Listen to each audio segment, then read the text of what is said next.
भारत माता की। भारत माता की। भारत माता की। नमस्कार।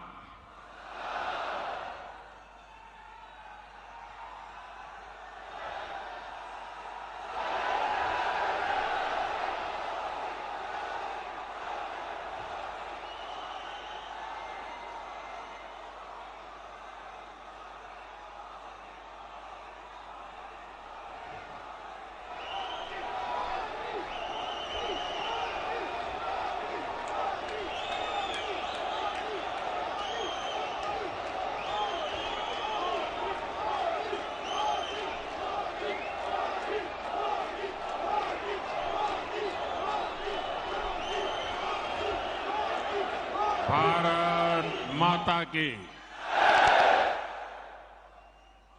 मध्य प्रदेश की धरती भाजपा को दुनिया का सबसे बड़ा राजनीतिक दल बनाने में इस धरती की बहुत बड़ी भूमिका है।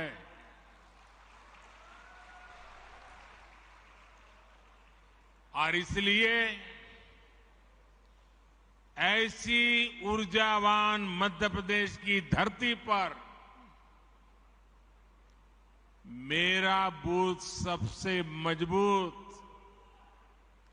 इस कार्यक्रम का हिस्सा बनते हुए मुझे हृदय से आनंद आ रहा है, अच्छा लग रहा है, गौरव हो रहा है।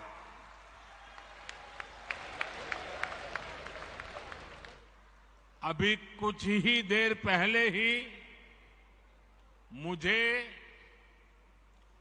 देश के 6 राज्यों को जोड़ने वाली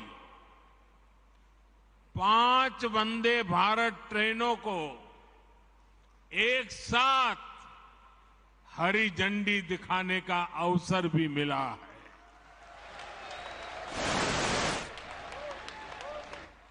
मैं मध्य प्रदेश, झारखंड, बिहार, कर्नाटका, गोवा और महाराष्ट्र की जनता को इस आधुनिक वंदे भारत ट्रेन की कनेक्टिविटी के लिए बहुत बहुत बधाई देता हूं।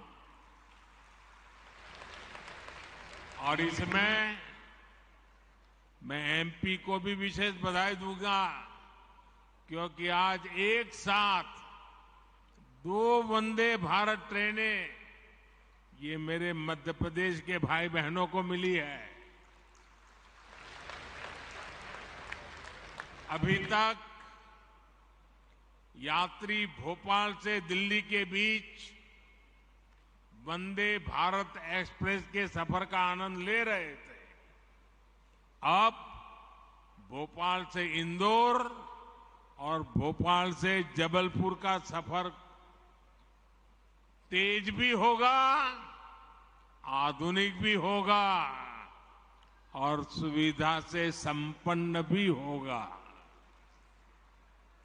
साथियों, मैं जानता हूं कि आप सभी अपने अपने बूथ में वर्ष भर बहुत व्यस्त रहते हैं। केंद्र सरकार के 9 वर्ष पूरे होने पर देश भर में जो कार्यक्रम हो रहे हैं और उसमें आप लोग जो मेहनत करते हैं, दिन रात जुटे रहते हैं, उसकी जानकारियां लगातार मुझ तक पहुंच रही है। मैं जब अमेरिका और मिस्र में था, तब भी आपके प्रयासों के बारे में मुझे लगातार जानकारी मिलती रहती थी। इसलिए वहां से आने के बाद सबसे पहले आप सभी से मिलना ये मेरे लिए ज्यादा सुखद है, ज्यादा आनंददायक है। भारत माता की साथियों, भाजपा की सबसे बड़ी ताकत, भाजपा की सबसे बड़ी ताकत ये सबसे बड़ी ताकत आप सभी कार्यकर्ता है। मोदी मोदी मोदी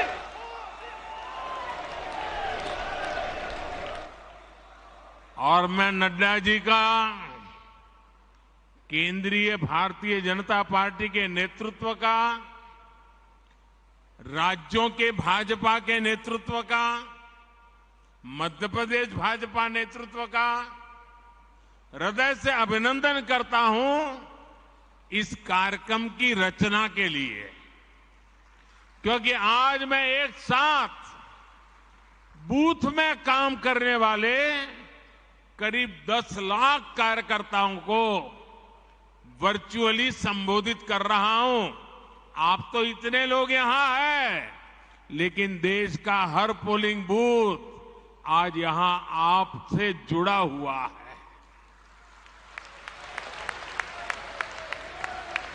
शायद किसी भी राजनीतिक दल के इतिहास में ग्रास रूट लेवल पर ऑर्गेनाइज वे में इतना बड़ा कार्यक्रम कभी नहीं हुआ होगा। इतना बड़ा कार्यक्रम आज हो रहा है। एक और बात मैं गर्व से आज कहना चाहता हूं, मुख्यमंत्रियों की मीटिंग होना, पार्टी के अध्यक्षों की मीटिंग होना, महासचिवों की मीटिंग होना, प्रदेश कार्य समितियों की मीटिंग होना, जिला कार्य समिति, मंडल कार्य समिति होना, ये तो शायद लंबे अरसे से चल रहा है, होता भी है, लेकिन सिर्फ और सिर्फ बूथ का नेतृत्व करने वाले लोगों का सम्मेलन इतिहास में पहली बार होता होगा।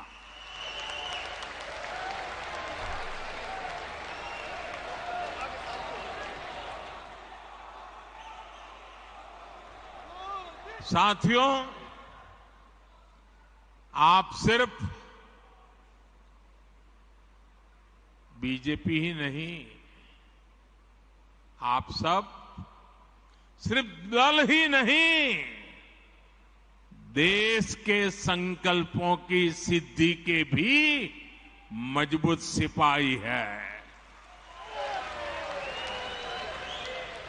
भाजपा के हर कार्यकर्ता के लिए देश हित सर्वोपरि है। दल से बड़ा देश है। जहां दल से बड़ा देश हो, ऐसे कर्मठ कार्यकर्ताओं से बात करने के का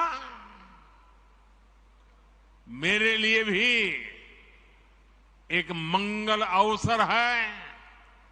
मैं भी बहुत उत्सुक हूं। मुझे नड्डा जी ने बताया कि मोदी जी आज भाषण तो बाद में, आज कुछ सवाल जवाब हो जाए।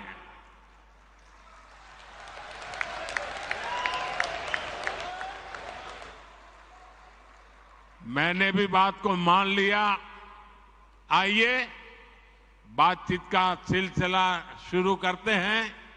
हमारी बहन जी वहां से जैसे भी आगे आज्ञा करेगी, मैं अपनी गाड़ी आगे चलाऊंगा।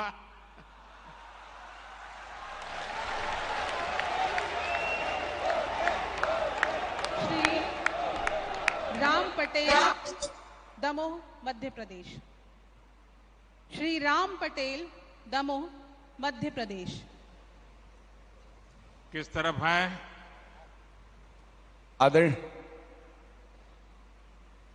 हाँ, बताइए बताइए। आदरणीय मोदी, दिख रहा है, मैं स्क्रीन पे देख रहा हूं, आपको बताइए। आदरणीय मोदी जी प्रणाम।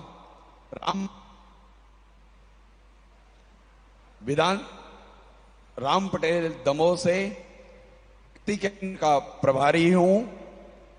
बूथ 171 दमोह से आपको प्रणाम करता हूं। आपसे मैं प्रश्न करना चाहता हूं। आपने भी खुद मंडल स्तर पर तक कार्यकर्ता बन करके काम किया है। ऐसे में आप राजनीति के अतिरिक्त सामाजिक जुड़ाव को कैसे देखते हैं? आपसे पूछना चाहता हूं आदरणीय प्रधानमंत्री जी। एक तो मुझे अच्छा लगा कि आप रोज की राजनीति की आपाधापी के बजाय किसी और दिशा में सवाल को लाए हैं। आप बैठिए, मेरा जवाब थोड़ा लंबा हो जाएगा। आप बैठिए आराम से। देखिए, जो एक बूथ होता है वो अपने आप में एक बहुत बड़ी इकाई है। हमें कभी भी बूथ की इस इकाई को छोटा नहीं समझना चाहिए। हमें अपने बूथ में राजनीतिक कार्यकर्ता से भी ऊपर उठकर समाज के लिए सुख दुख के साथी के रूप में अपनी पहचान बनानी चाहिए। और बहुत सी ऐसी चीजें होती हैं जिसमें जमीन का फीडबैक बहुत जरूरी होता है। जो बूथ के हमारे साथी हैं वे इसमें बहुत बड़ी भूमिका निभाते हैं। प्रधानमंत्री भी या मुख्यमंत्री भी अगर कोई सफल नीति बनाता है तो मान लेना किसी न किसी बूथ के कार्यकर्ता के दी हुई जानकारी की ताकत बहुत बड़ी होती है। हम भारतीय जनता पार्टी के कार्यकर्ता उनमें से नहीं है जो एयर कंडीशन कमरों में बैठकर पार्टियां चलाते हैं और फतवे निकालते रहते हैं। हम तो वो लोग हैं जो गांव-गांव जाकर गर्मी हो, बारिश हो, कड़कड़ाती ठंड हो, हर मौसम, हर परिस्थिति में जनता के बीच जाकर के खुद को खपाने वाले यहां लोग हैं। और इस वजह से बूथ का बहुत मजबूत होना बहुत स्वाभाविक है। मुझे याद है कि अगर ये बूथ कमेटी नहीं होती तो शायद ही कभी उज्ज्वला योजना का विचार ही नहीं आता। साथियों, ये आपकी निरंतर कोशिश होनी चाहिए, क्योंकि गांव से कार्यकर्ताओं ने मुझे उज्ज्वला गैस योजना के विषय में समझाया। बाद में वो नीति बन गई और गरीब के घर तक गैस का चूल्हा पहुंच गया। साथियों, भाजपा की बूथ कमेटी की पहचान सेवा से होनी चाहिए। बूथ के अंदर रोज आंदोलन संभव नहीं है, तू मैं संभव नहीं है। और इसके लिए बूथ की अंदर भाजपा की पहचान सेवाधारी की होनी चाहिए, सेवा भाव की होनी चाहिए। और इसके लिए छोटे छोटे समझे जाने वाले काम जो लोगों को बहुत छोटे लगते हैं लेकिन बहुत उपयोगी होते हैं। अब जैसे गांव में कहीं न कहीं तो आपको बैठने की वो जगह होगी, किसी पेड़ के नीचे बैठते होंगे, किसी चाय के ठेले के पास जाके बैठते होंगे। क्या कभी आपने सोचा है कि सुबह अखबार पढ़ लिए, शाम को दोपहर के बाद वहां जाएंगे, एक खटिया में सारे अखबार लगा देंगे और गांव वालों जिसको भी अखबार पढ़ना होगा वहां आएगा, बैठेगा, अखबार पढ़ेगा, देश और दुनिया की बात करेगा। आपने तो अखबार पढ़ लिया था, लेकिन वो अखबार अब पूरे बूथ के लोगों के काम आ रहा है। देखिए, कोई खर्चा नहीं, वो आपको आपका नेता मानने लग जाएगा कि नहीं मानने लग जाएगा। कभी कभी हम अखबार में एडवर्टाइजमेंट देखते हैं, भारत सरकार की एडवर्टाइजमेंट आती है, राज्य सरकार की एडवर्टाइजमेंट आती है, अपने पार्टी के नेताओं की तस्वीर उसमें होती है। क्या हम एक नियम बना सकते हैं कि अपने बूथ के अंदर एक जगह फिक्स करें और अखबार में जो एडवर्टाइजमेंट आई है उसको उस दिन काट करके उसको एक बड़ा बोर्ड बना करके वहां लटका दें। आपके बूथ के लोगों को पता चल जाएगा कि भाई आज की खबर कहां है, उस पेड़ के नीचे वो लटकता है ना, चलो वहां चले जाते हैं, देख लेते हैं। बहुत बड़ी ताकत बन जाती है। एक छोटा सा ब्लैक बोर्ड बना सकते हैं बूथ के अंदर। आप हर दिन एक कार्यकर्ता को जिम्मेवारी दो, आज भाजपा की जो अच्छी खबरें हैं, देश की अच्छी खबरें हैं, वो ब्लैक बोर्ड में देख लीजिए।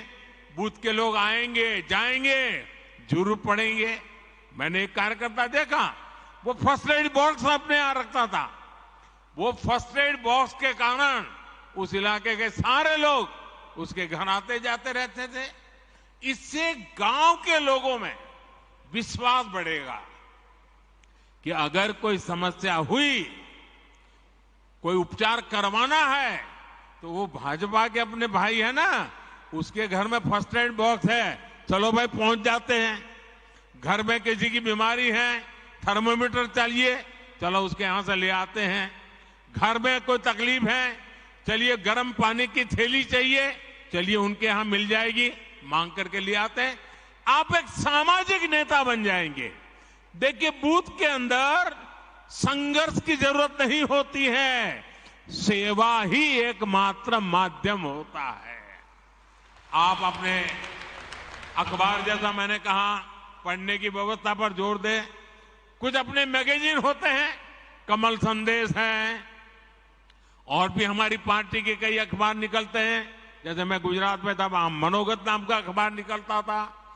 ये मैगजीन जो आता है, हमने तय करना चाहिए कि भाई चलिए मंडे को ये मैगजीन इस घर में देंगे, फिर दूसरे दिन सुबह जाके मांगेंगे, कल आपने पढ़ लिया होगा, ले लेंगे, दूसरे दिन दूसरे के घर देंगे, फिर 24 घंटे के बाद जाएंगे, फिर वहां से ले लेंगे।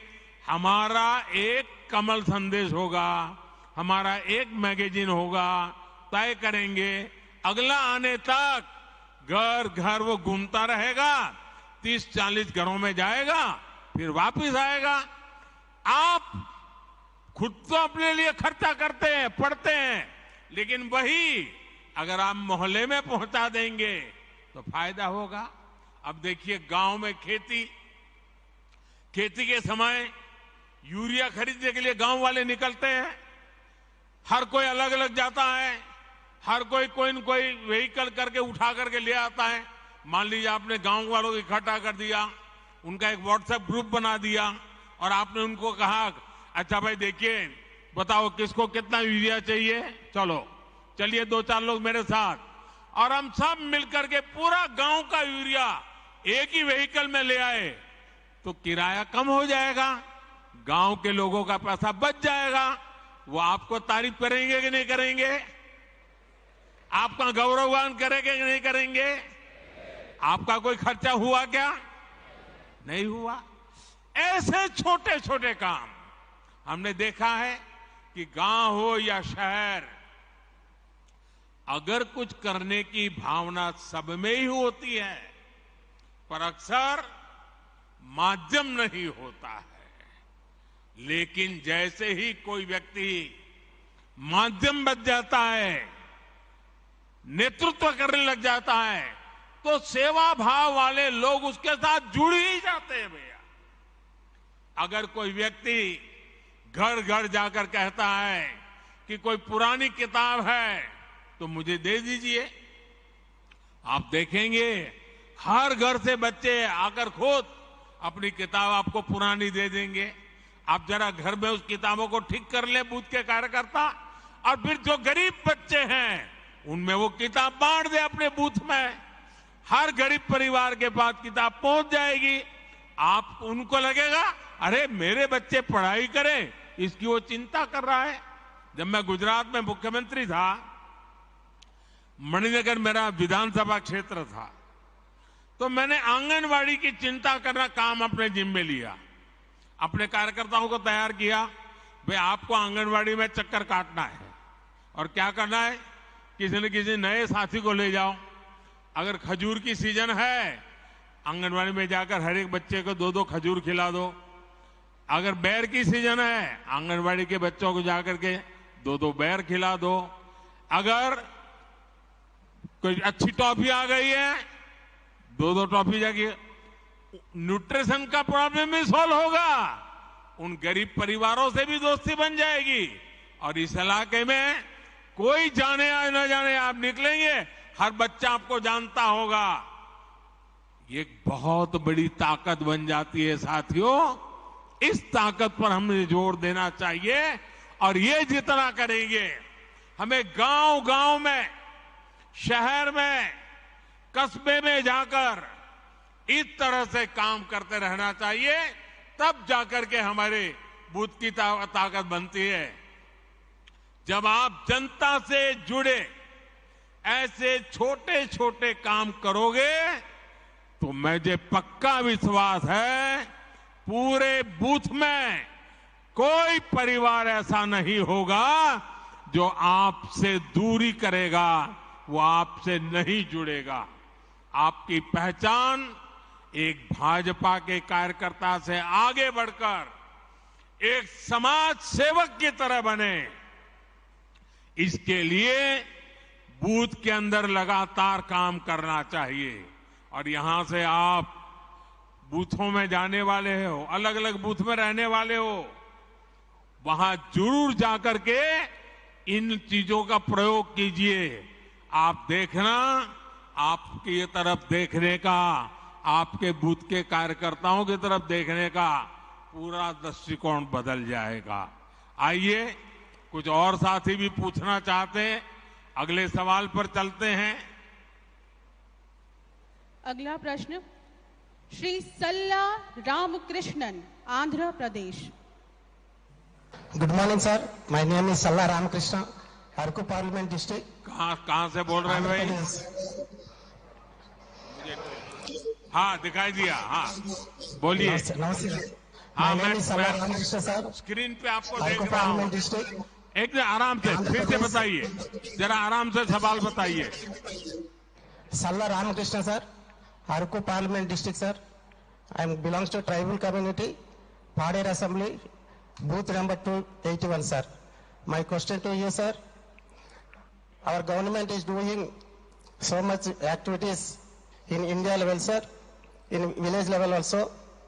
As worker as a BJP, I want to ask how to go to the field to contribute in this process sir. बैठिए। आप काम तो कर ही रहे, कहीं ज्यादा काम करने के लिए कह रहे हैं।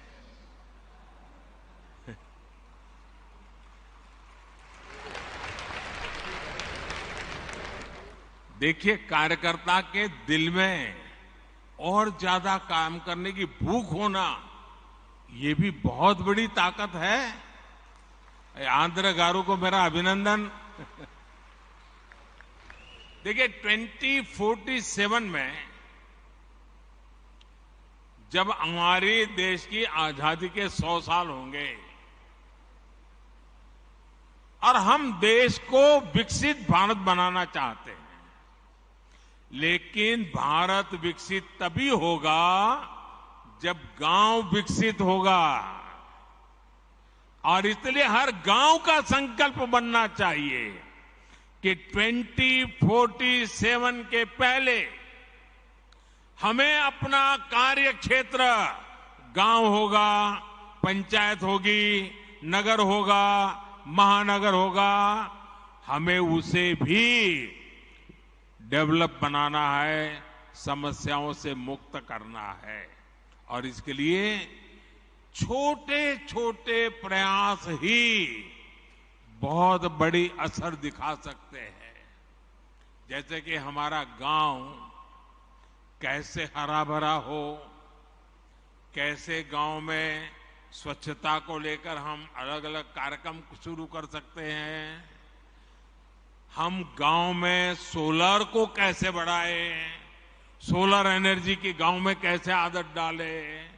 आज भारत सरकार सोलर एनर्जी पर इतना जोर दे रही है, हमारे भाजपा बूथ कार्यकर्ता ये ठान ले कि अगर किसी गांव में 100 घर है तो अगले 2 साल में वहां सौर ऊर्जा का ज्यादा से ज्यादा उपयोग हो। हमारे किसान हो, उनको समझाएं, सोलार पंप का उपयोग करिए, आपका पैसा भी बच जाएगा। ज्यादा से ज्यादा लोग कैसे सोलार लगवाए, हम उनको प्रेरित करें। काम सरकार का नहीं है, जनता जनार्दन में ले जाने का एक सकारात्मक तरीका है। उसमें बैंकों से जो कैसे मदद मिलती है, उनको बैंकों से मदद कैसे दिलवाए, आर्थिक सहयोग बैंकों से मिलता है, उन तक कैसे पहुंचे, उनको इनकी जानकारियां हम कैसे दें। आप जानते हैं केंद्र सरकार के प्रयासों से स्कूलों में ड्रॉप आउट रेट बहुत तेजी से कम होता जा रहा है। लेकिन फिर भी भाजपा कार्यकर्ता ये सोचे कि मैं जिस बूथ में काम करता हूं वहां कोई ड्रॉप आउट नहीं होगा, बेटा हो या बेटी 100% पढ़ेंगे, इसके लिए मैं काम करूंगा। मुझे बताइए, भाजपा के कार्यकर्ताओं को काम करना चाहिए कि नहीं करना चाहिए? आपका बूथ मजबूत होगा कि नहीं होगा? आपके गांव में से अशिक्षा जाएगी कि नहीं जाएगी? कोई बच्चा अगर बीच में स्कूल छोड़ रहा है, हम उसको पहचान ले, उसको मिलने जाए, उसके माँ बाप को मिलने जाए, उसको स्कूल ले जाए, सेवा भी होगी, भाजपा का काम भी हो जाएगा। अगर उसको कोई आर्थिक परेशानी है, किताब नहीं है, लिखने के लिए नोटबुक नहीं है, आप गांव के 2 लोगों से कहेंगे आओ भाई इन 2 बच्चों के लिए भी 2 नोट ले आइए, उनको यूनिफॉर्म नहीं है, आओ भाई 2 बच्चों के लिए यूनिफॉर्म ले आओ। आप देखिए धीरे धीरे आप परिवर्तन ले आएंगे। अब कुछ बच्चे कुपोषित होते हैं, हम गांव के अंदर कुपोषण कैसे मिटा सकते हैं? मैंने अभी बताया मेरा मणिनगर का अनुभव, हम गांव के लोगों को ले जा सकते हैं। इतना ही नहीं, किसी को कहेंगे भाई जन्मदिन आंगनवाड़ी में मनाओ, आपके पिताजी की मृत्यु की तिथि है आंगनवाड़ी में मनाओ, आपकी शादी की सालगिरह है आंगनवाड़ी में मनाओ, घर से कुछ बना करके ले आओ, चलो इन 30-40 बच्चे होते हैं खिलाओ, कुपोषण भी जाएगा और उनको अपना जन्मदिन मनाने का आनंद भी आएगा। मैं मानता हूं कि हमने ऐसे तरीके ढूंढने चाहिए। और जितने जैसे जहां पर डेयरी का काम है वो दूध इकट्ठा कर करके पिला सकते हैं। मैं समझता हूं कि यही तरीके होते हैं जिन तरीकों से हम बहुत तेजी से आगे बढ़ सकते हैं। और मैं मानता हूं इसका आदत लोगों को भी लगेगा, ऐसा नहीं है कि नहीं लगेगा। और इसलिए मेरा आग्रह है कि हम इन बातों को ज्यादा महत्व दें।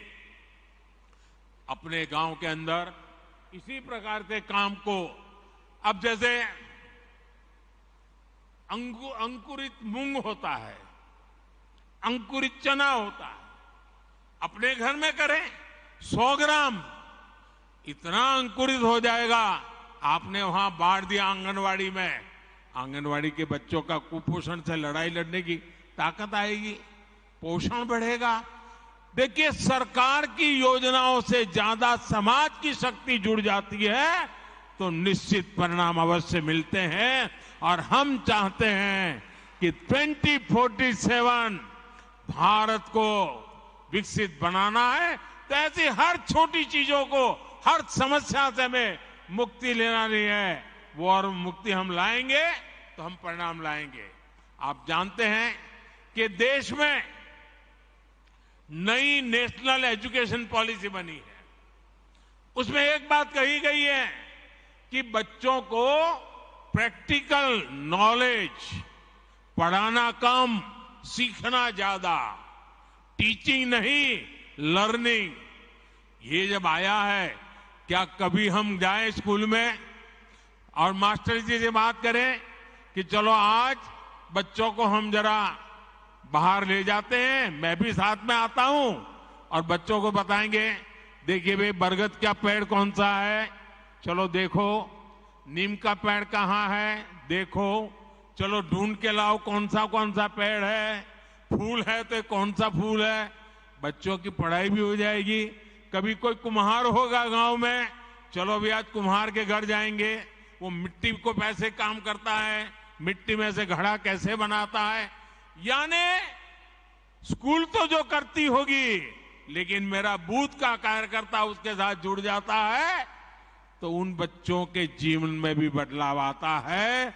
और नई एजुकेशन पॉलिसी, हमारी नेशनल एजुकेशन पॉलिसी अपने आप लागू हो जाती है।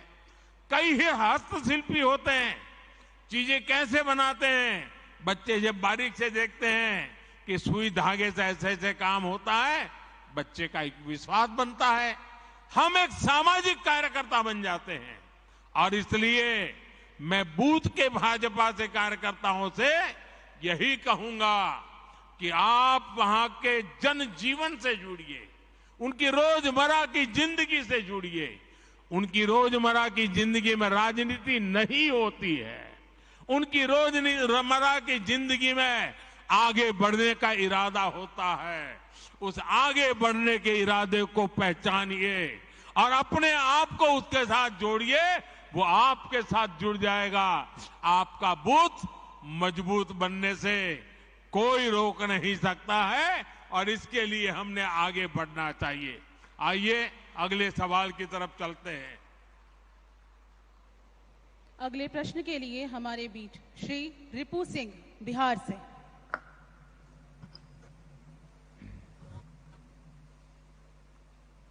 बताइए। माननीय प्रधानमंत्री जी, मैं बिहार के पावन धरती से मैं आपको प्रणाम करता हूं। मेरा नाम रिपू सिंह हुआ। कहाँ से हैं आप? जी, कहाँ से हैं? मैं मोतिहारी जिला से हूं। बताइए।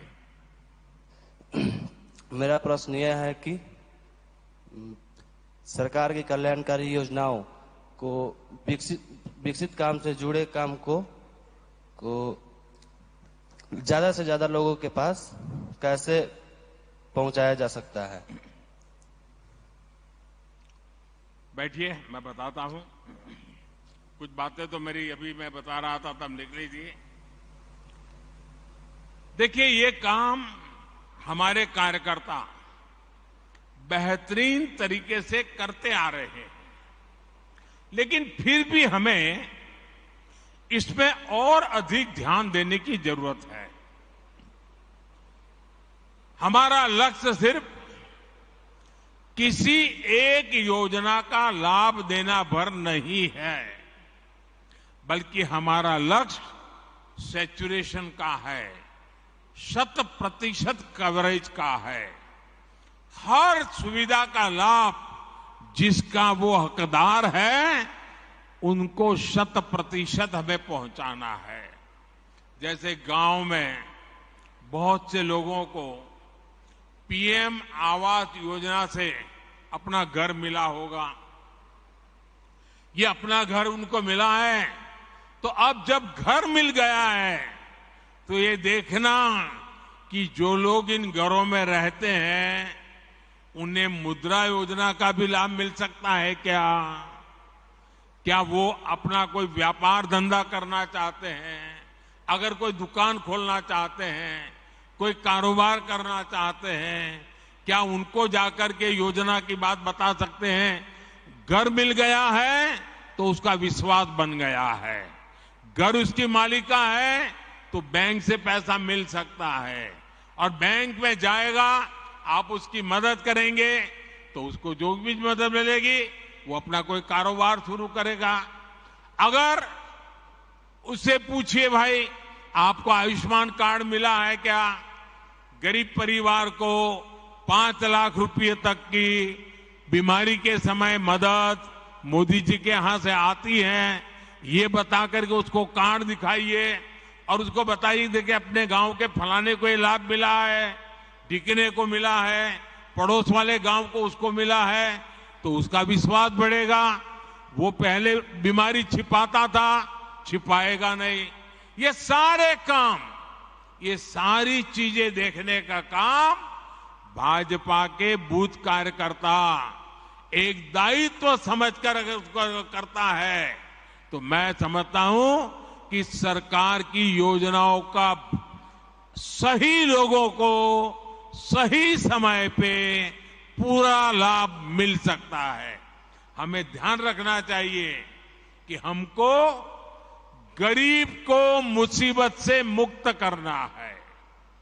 आप गांव के लोगों को सरकार की योजना के बारे में जानकारी देने के लिए सोशल मीडिया पर अपने गांव का बूथ का ग्रुप बना सकते हैं।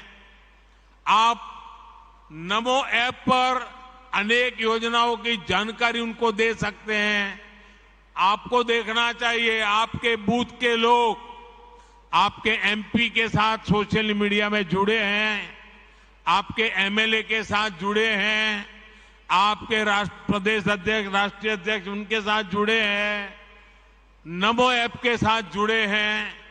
इनको आपने जोड़ना चाहिए, इनको सिखाना चाहिए, इससे उनको सभी योजनाओं का पता चलेगा और ये सारी बातें उनकी स्थानीय भाषा में होती है, अंग्रेजी जानने की जरूरत नहीं पड़ती है। जिस भाषा में लोग समझते हैं उस भाषा में आप जानकारी उनको पहुंचा सकते हैं। जब लोग मिले तो आप बताइए कि उस पर चर्चा कीजिए, उनसे बातें कीजिए।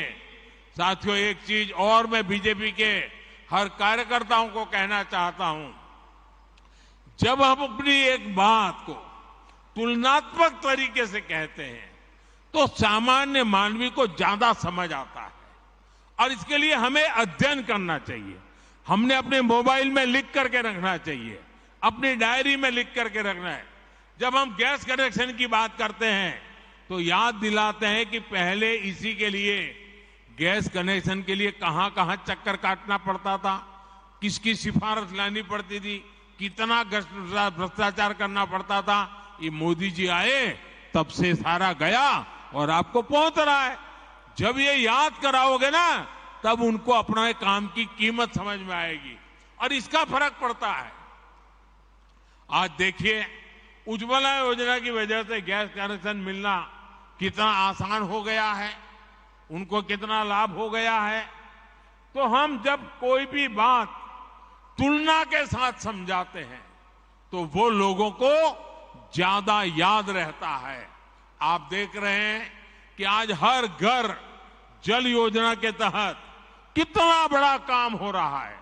नल से जल 2019 के बाद जब से ये योजना शुरू हुई है तब से 9 करोड़, ये याद रखना चाहिए आपने, 9 करोड़ नए घरों में नल से जल पहुंचने लगा है।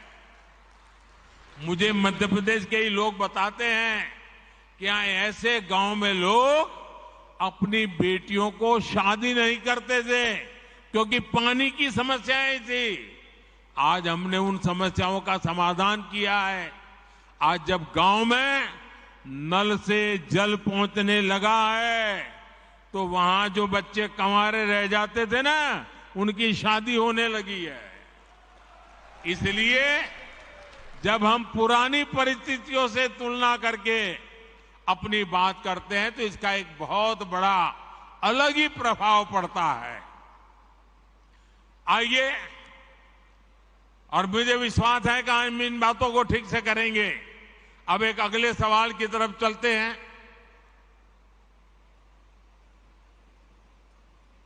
अगला प्रश्न है उत्तराखंड से बहन हिमानी वैष्णव का। जय बद्री विशाल माननीय प्रधानमंत्री जी। माननीय प्रधानमंत्री जी को मेरा सादर प्रणाम। मेरा नाम डॉक्टर हिमानी वैष्णव है।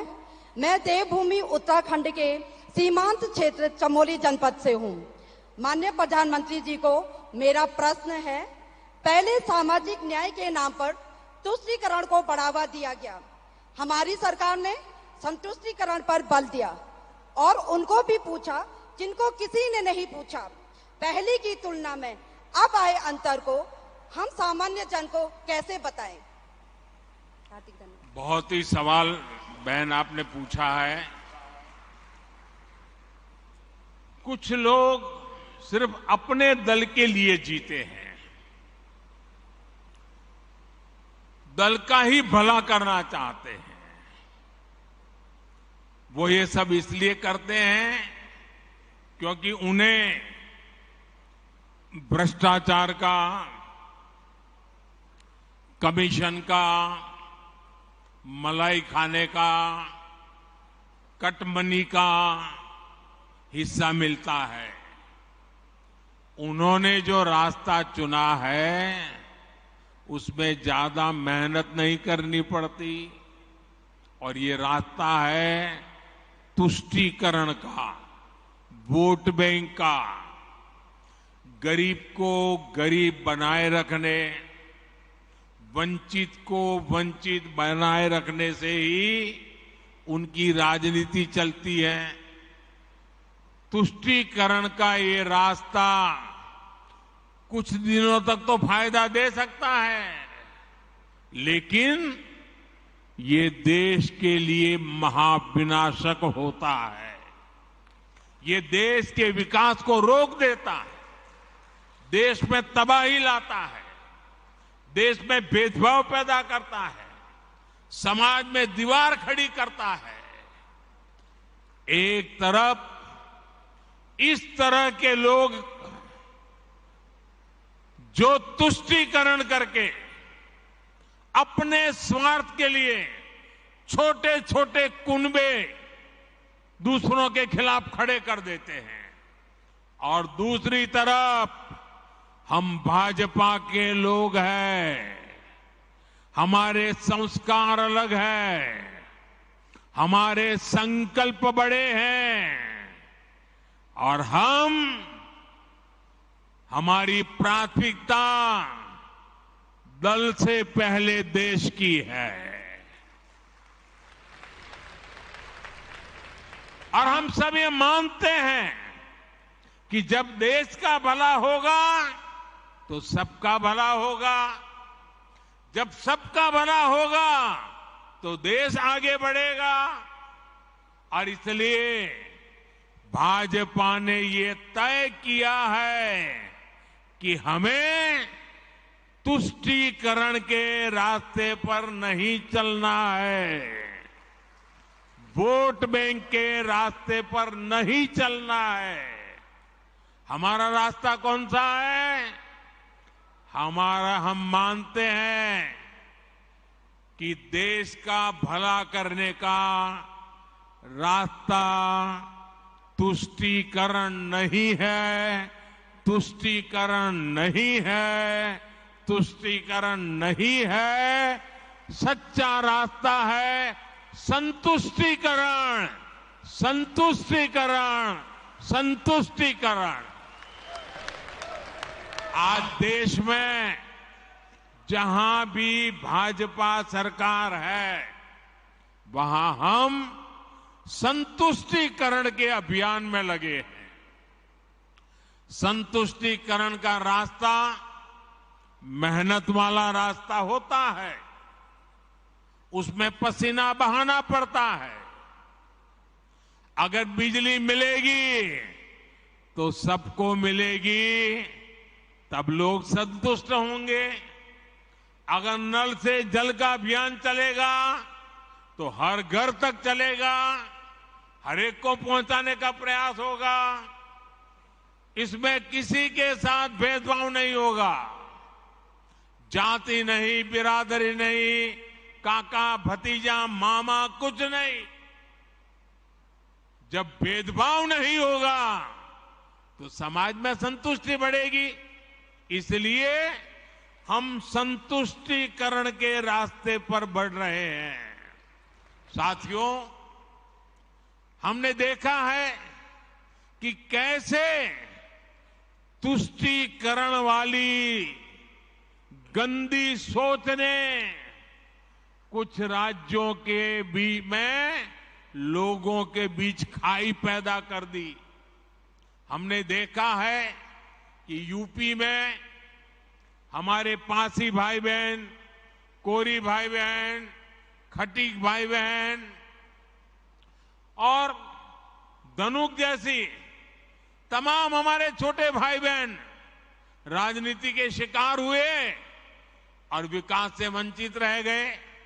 उधर हम बिहार में देखें तो कोई दलित, कोई महादलित, और उसमें भी नई राजनीति और समाज को बांट दिया। इसकी वजह से एक वर्ग दूसरे वर्ग को आशंका से देखने लगा। कुछ जातियों पर विशेष ध्यान और कुछ जातियों की उपेक्षा। अगर हम दक्षिण भारत की तरफ देखें, वहां भी कभी कभी राजनेताओं ने ऐसे कई समाजों को बर्बाद करके रखा है, भेदभाव को बढ़ाया है। अब जैसे मैंने सुना है केरल में अड़ियन, काट्टूनायकन, कोचुवेलान, मालासार, तेन कुरुम्बन, जेनु कुरुम्बन, वेट्टा कुरुमन, मलय पंडारम, ये जातियों को विकास के रकम में पीछे छोड़ दिया गया। कुछ ही लोगों को मलाई मिलती गई। उसी तरफ अगर आप कर्नाटका में जाएंगे तो मलाई कुड़ी, पल्यान, शोलगा, विटोलिया, कोतवालिया, बारोडिया, उनकी भी उपेक्षा हुई। अगर हम तेलंगाना में जाएंगे, कुलिया, जातपू, चेचू, मन्नादोरा, हमारे तमिलनाडु में एरवलन, काडर, कोंडा कपूस, मलयवेडन, पालयन, मुडुगर, इन सब को पीछे छोड़ दिया। कोई इनकी परवाह नहीं करता। अनुसूचित जाति की बात करें तो उनके साथ भी ऐसे ही किया गया। केरल में अयनवर, कुसा, वल्लुवन, नलकादाया, पनन, तमिलनाडु में बेरा, माविलन, नैदी, थोटी, वल्लोन, जग्गली, जम्बुवलू, ऐसे अनेक जातियां हैं। क्या हारा करके रखा है उनका?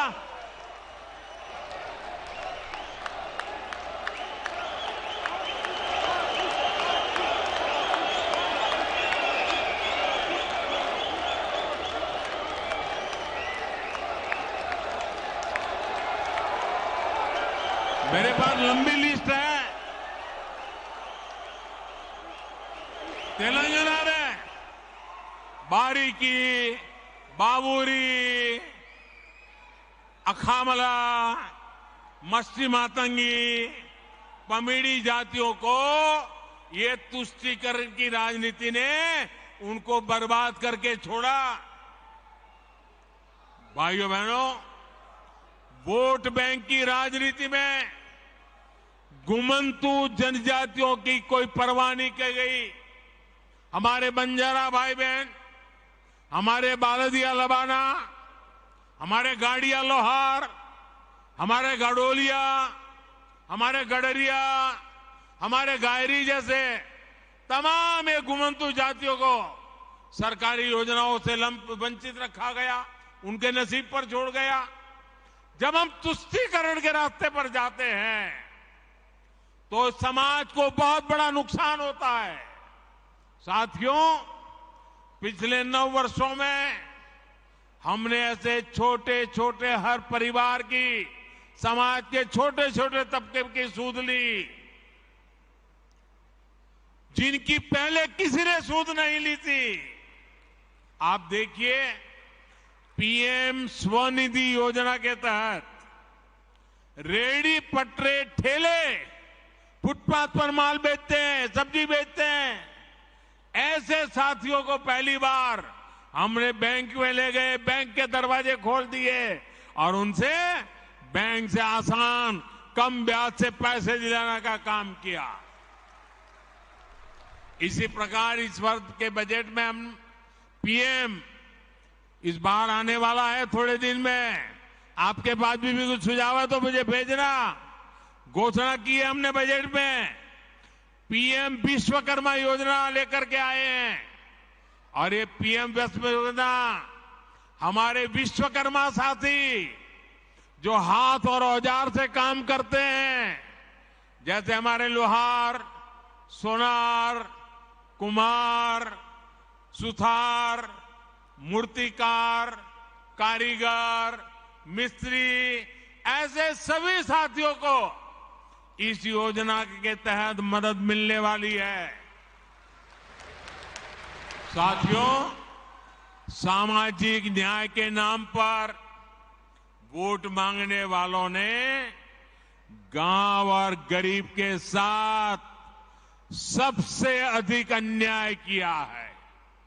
भाजपा सरकार ने हमारे बंजारा भाई बहन और गुमंतु समुदाय के लिए वेलफेयर बोर्ड गठित किया,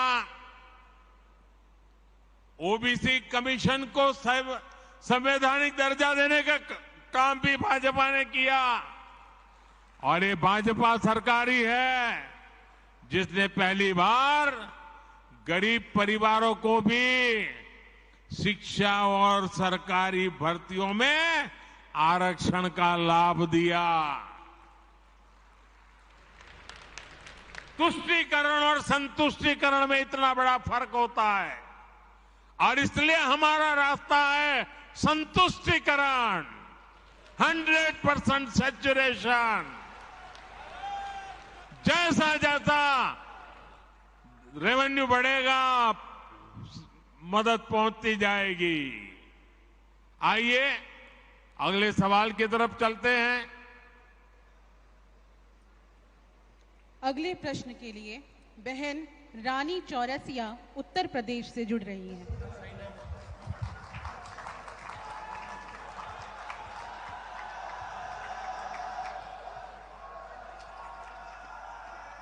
जय जय शीतला माता की। देश के यशस्वी प्रधानमंत्री जी को मेरा बहुत बहुत प्रणाम है। प्रधानमंत्री जी वोट बैंक की राजनीति करने वाले उन्होंने देश को बहुत नुकसान पहुंचाया है। जैसे ही मोदी जी बड़ा काम देश के लिए करते हैं, इनका विरोध का नारा 7वें आसमान पे पहुंच जाता है। पहले हमने देखा था कि ये सभी 3 तलाक का बहुत विरोध कर रहे थे और अब यूनिफॉर्म सिविल कोड का विरोध कर रहे हैं, जिससे हमारे जो मुस्लिम भाई बहन हैं उनको काफी भ्रम हो रहा है और वे सब भ्रमित हो जा रहे हैं। कैसे इनको हम समझाएं? कृपया अपना मार्गदर्शन प्रदान करें। एक तो मैं आपको बधाई देता हूं, आपने सवाल पूछा इस सवाल से मैं पूरा विश्वास से कह सकता हूं कि आप जमीन से जुड़ी हुई कार्यकर्ता है, लोगों के बीच रह करके लोगों के सुख दुख को जानने वाली बहन है आप, और इसलिए मैं पहले तो आपको बधाई देता हूं। देखिए, मुझे लगता है, यानी देखिए, हमें थोड़ा अध्ययन करना चाहिए। मुझे लगता है कि जो भी 3 तलाक के पक्ष में बातें करते हैं, 3 तलाक की वकालत करते हैं, ये वोट बैंक भूखे लोग मुस्लिम बेटियों के साथ बहुत बड़ा अन्याय कर रहे हैं।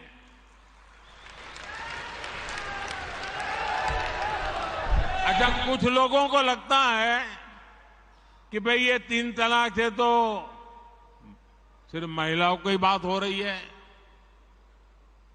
3 तलाक से जो नुकसान होता है ना, वो सिर्फ बेटियों को होता है ऐसा नहीं है, उसका दायरा उससे भी बड़ा है।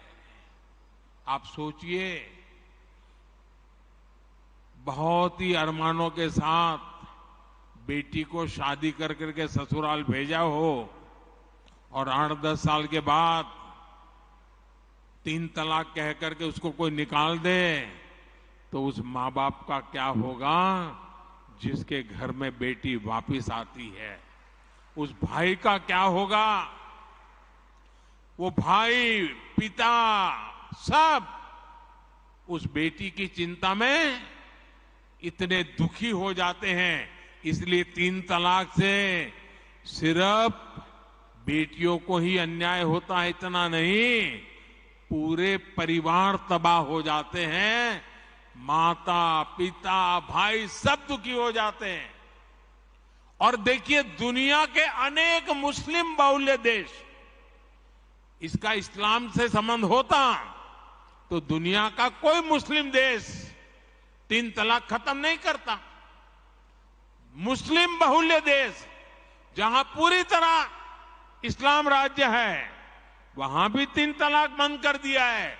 मैं परसों इजिप्ट में था, मिस्र में था। मिस्र में, इजिप्ट में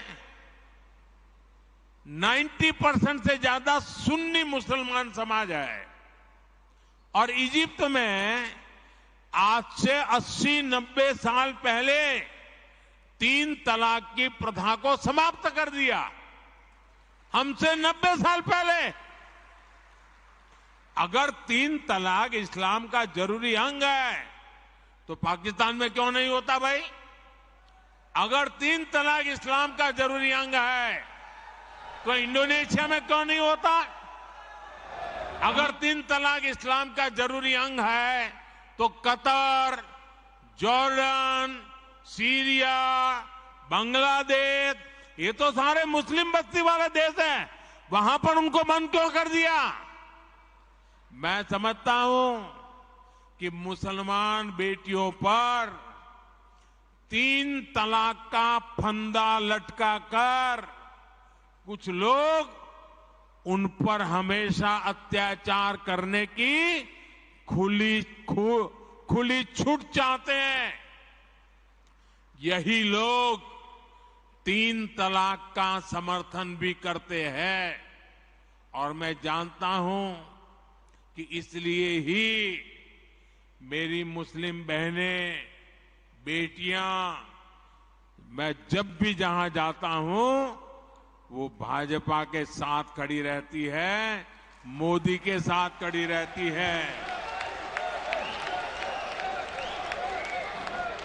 साथियों, भारत के मुसलमान भाई बहनों को भी ये समझना होगा कि कौन से राजनीतिक दल उन्हें भड़का करके उनका फायदा लेने के लिए उनको बर्बाद कर रहे हैं। आजकल हम देख रहे हैं कि यूनिफॉर्म सिविल कोड के नाम पर ऐसे लोगों को भड़काने का काम हो रहा है। आप मुझे बताइए, एक घर में परिवार के एक सदस्य के लिए एक कानून हो, परिवार के दूसरे सदस्य के लिए दूसरा कानून हो, तो क्या वो घर चल पाएगा क्या? कभी भी चल पाएगा क्या? फिर ऐसी दोहरी व्यवस्था से देश कैसे चल पाएगा? हमें याद रखना है कि भारत के संविधान में भी नागरिकों के समान अधिकार की बात कही गई है। साथियों, ये लोग हम पर आरोप लगाते हैं, लेकिन सच ये है कि यही लोग मुसलमान करते हैं। अगर ये मुसलमानों के सही मायने में हितैषी होते तो अधिकांश परिवार, मेरे मुस्लिम भाई बहन, शिक्षा में पीछे न रहते, रोजगार में पीछे न रहते, मुसीबत की जिंदगी जीने के लिए मजबूत नहीं रहते। और सुप्रीम कोर्ट ने बार बार कहा है, सुप्रीम कोर्ट डंडा मारती है, कह रही है कॉमन सिविल कोड लाओ, लेकिन ये वोट बैंक के भूखे लोग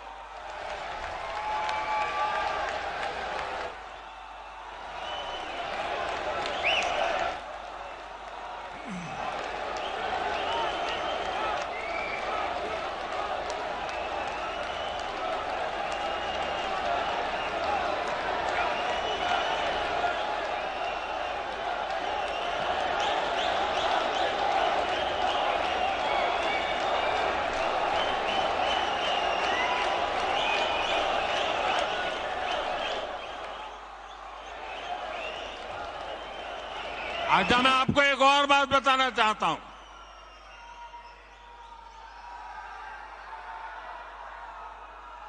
अगर आप हमारे मुसलमान भाई बहनों की तरफ देखोगे और मैं देखता हूं कि जो हमारे पसमानदा मुसलमान भाई बहन हैं, ये वोट बैंक की राजनीति करने वालों ने हमारे जो पसमानदा मुसलमान भाई बहन हैं, उनका तो जीना भी मुश्किल करके रखा हुआ है। वो तो तबाह हो गए, उनको कोई फायदा नहीं मिला है। वे कष्ट में गुजारा करते हैं, उनकी आवाज सुनने के लिए कोई तैयार नहीं है। उनके ही धर्म के एक वर्ग ने पसमानदा मुसलमानों का इतना शोषण किया है, लेकिन इसके ऊपर कभी देश में चर्चा नहीं हुई। जो पसमानदा मुसलमान है, उन्हें आज भी बराबरी का हक नहीं मिलता, उन्हें नीचा और अछूत समझा जाता है। इसी समाज में मैं मुसलमान समाज की बात कर रहा हूं। मुसलमान भाइयों में जो हमारे पसमानदा भाई बहन हैं, जो पिछड़े हुए हैं, मैं उनकी बात करता हूं। पसमानदा मुसलमान मोची होते हैं, भिस्ती होते हैं, जोगी होते हैं, लाल बेंगी होते हैं, भटियारा होते हैं, मिरासी होते हैं, डफाली होते हैं, मुकेरी होते हैं, मदारी होते हैं, जुलाहा होते हैं, लंबाई होते हैं, बेदा होते हैं, बामणिया भी होते हैं, छिया होते हैं, लहरी होते हैं, हल्दर होते हैं, सिकदर होते हैं, कितनी ही जातियां।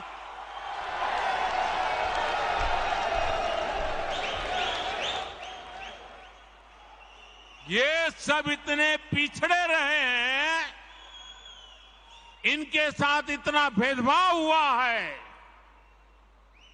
भाइयों बहनों, इस भेदभाव का नुकसान उनकी कई पीढ़ियों को भुगतना पड़ा, लेकिन भाजपा देश के हर नागरिक के लिए सबका साथ सबका विकास की भावना से काम कर रही है। आयुष्मान भारत योजना ने उन्हें भी स्वास्थ्य सुविधा का हक दिया है। पीएम आवास योजना के तहत उन्हें भी अपना पक्का घर मिल रहा है।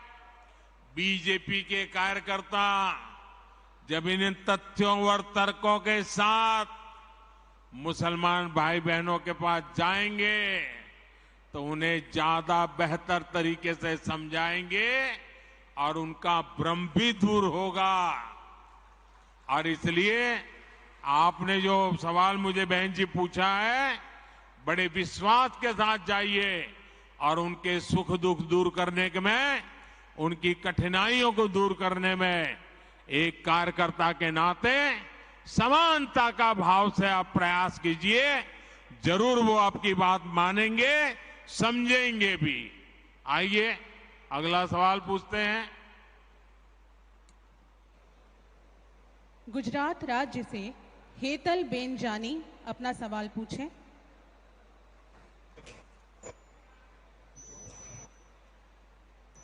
नमस्कार। आदरणीय प्रधानमंत्री श्री नरेंद्र भाई मोदी जी को मेरा शत शत नमन। मैं हेतल जानी गुजरात के सुरेंद्रनगर जिले से बोल रही हूँ। मैं आपसे एक सवाल करना चाहती हूँ कि भारतीय जनता पार्टी के खिलाफ कई दल एकजुट होकर, भारतीय जनता पार्टी के खिलाफ कई दल एकजुट होकर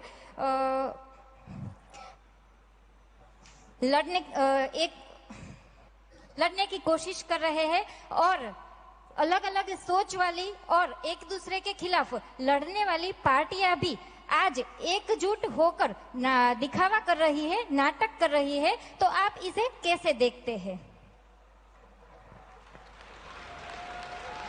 मुझे लगता है आपको भारी गुस्सा है ऐसे लोगों पर।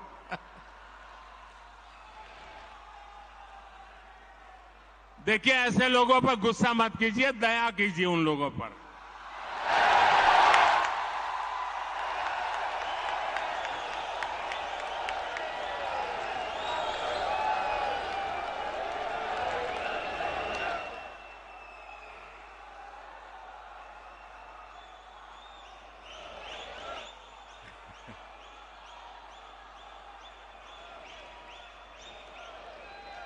अच्छा, आपको याद होगा, जरा मैं पुरानी बात याद कराता हूं। हमने 2014 का चुनाव देखा है और 2019 का भी चुनाव देखा है। देखा है ना? याद है ना? 2014 के हालात क्या थे, याद है ना? 2019 के हाल क्या थे, वो याद है ना? भाजपा के जो घोर विरोधी दल है, 2014 हो या 19, वो कितने ही घोर विरोधी थे, लेकिन उन दोनों चुनावों में हमने देखा कि इतनी छटपटाहट नहीं दिखी जितनी आज दिख रही है।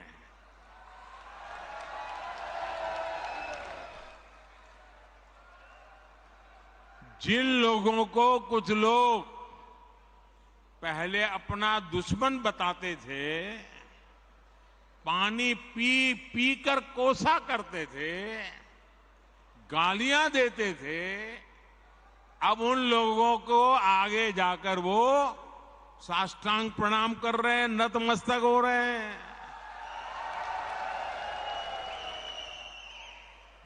ये उनकी मजबूरी है। ये विपक्षी दलों की हरकतों से, उनकी घबराहट से साफ है कि देश की जनता ने 2024 के चुनाव में भाजपा को वापस लाने का मन बना लिया है।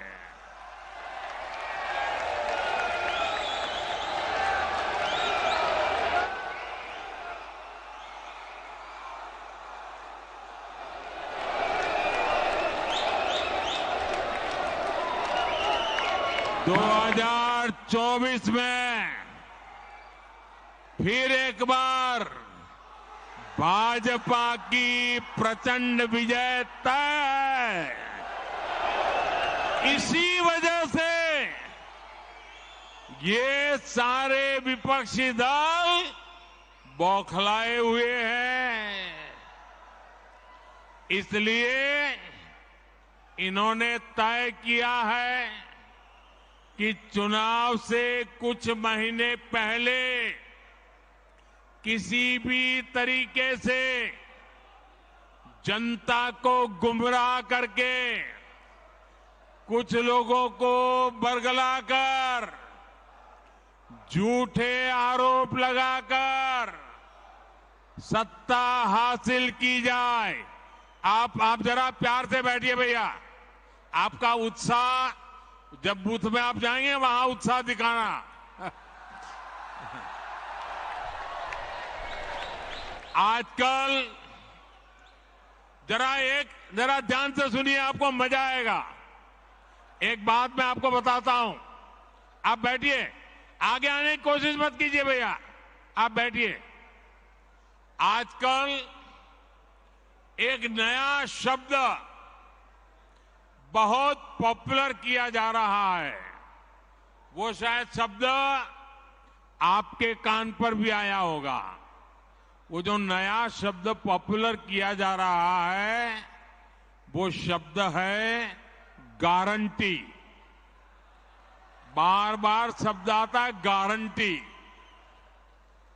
भाजपा के कार्यकर्ताओं की ये बहुत बड़ी जिम्मेदारी है कि लोगों को बताएं कि असल में ये विपक्षी दल किस चीज की गारंटी है।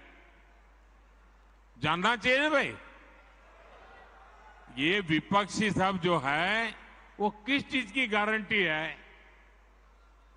ये सारे लोग, ये दल गारंटी है भ्रष्टाचार की। ये गारंटी है लाखों करोड़ रुपयों के घोटालों की।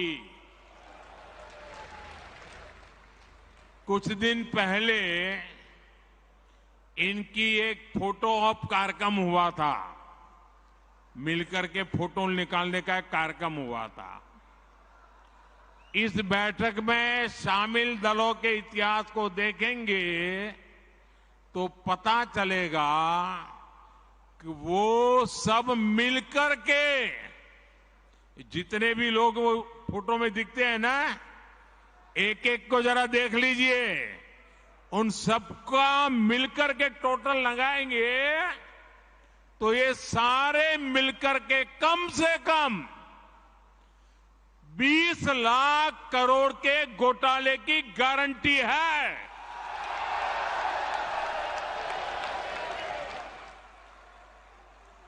और कांग्रेस का घोटाला ही अकेले लाखों करोड़ों का है। 1,86,000 करोड़ का कोयला घोटाला, 1,76,000 करोड़ का 2G घोटाला, 70,000 करोड़ रुपए का कॉमनवेल्थ घोटाला शामिल है, 10,000 करोड़ रुपए का मनरेगा घोटाला, हेलीकॉप्टर से लेकर सबमरीन तक कांग्रेस के घोटाले से कोई ऐसा क्षेत्र नहीं है जो कांग्रेस के घोटाले की हाथ का शिकार न हुआ हो। अब दूसरा देखिए, RJD,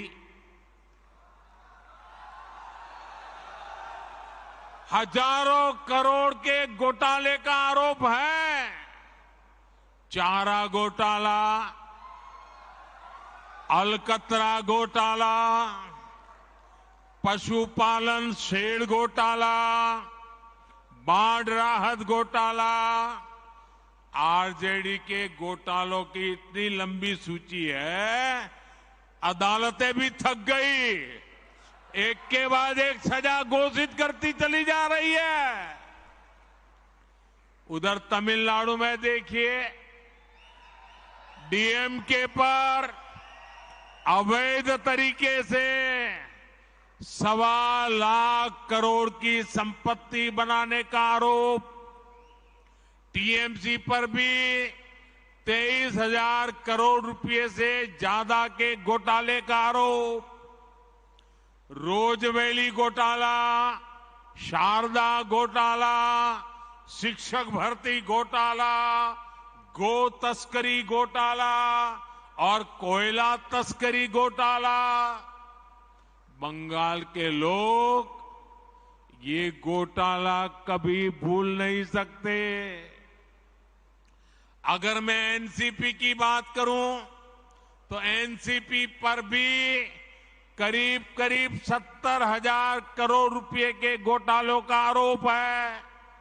Maharashtra state cooperative bank घोटाला, महाराष्ट्र सिंचाई घोटाला, अवैध खनन घोटाला, इनकी लिस्ट भी बहुत लंबी है। इन पार्टियों के घोटालों का मीटर कभी डाउन ही नहीं होता।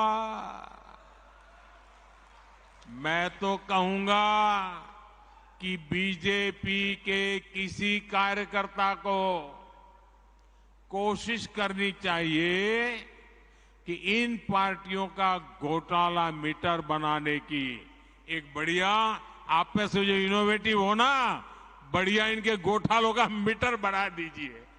हाँ, इन पार्टियों के पास घोटालों का ही अनुभव है, इसलिए अगर कोई गारंटी है इनकी तो एक ही गारंटी है, और वो गारंटी है घोटालों की गारंटी। अब देश को तय करना है, क्या ये घोटालों की गारंटी को देश स्वीकार करेगा?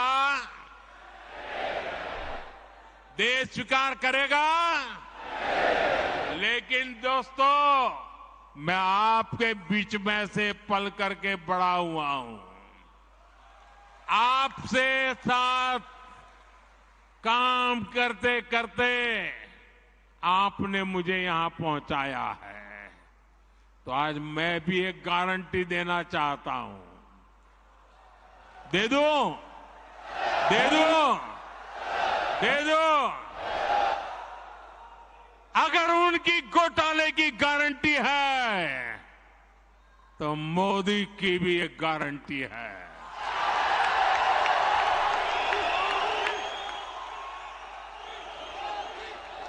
और मेरी गारंटी है, हर घोटालेबाज पर कार्रवाई की गारंटी।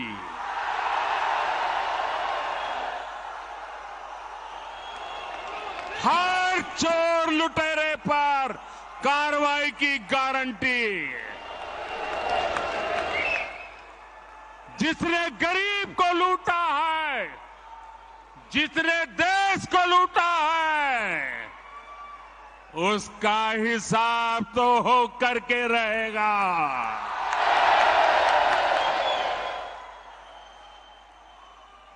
आज जब कानून का डंडा चल रहा है, जब जेल की सलाखें सामने दिख रही है, तब जाकर के ये जुगलबंदी हो रही है।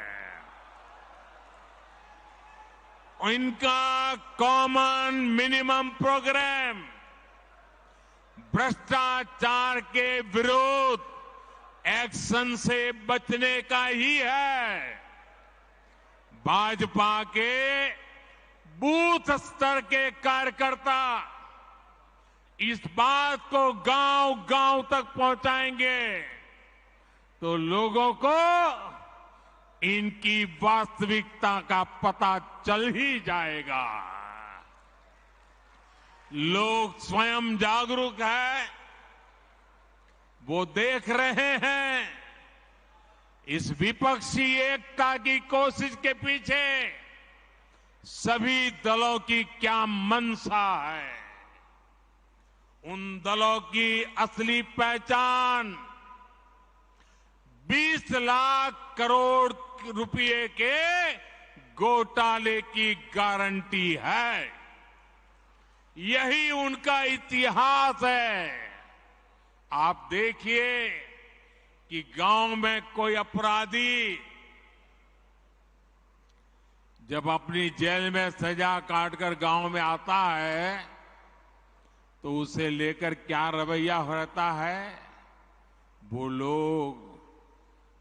लोग उसके पास जाते हैं और उसे जानने की उत्कंठा रहती है कि जेल कैसी होती है।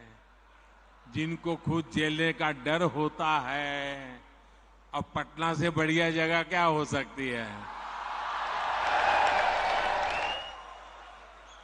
और आज हम देख रहे हैं कि कई लोग जो जमानत पर चल रहे हैं, जो घोटालों के आरोपी हैं, जिनके ऊपर भ्रष्टाचार के आरोप है, ऐसे लोग उन लोगों से जाकर मिल रहे हैं जो सजा काट रहे हैं या जेल में से अनुभव लेकर के आए हैं।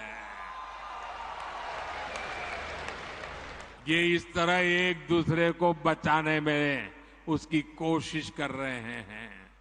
ये देश के लोगों को समझना है और देश के लोग हमसे भी ज्यादा इन बातों को भली भांति समझते हैं।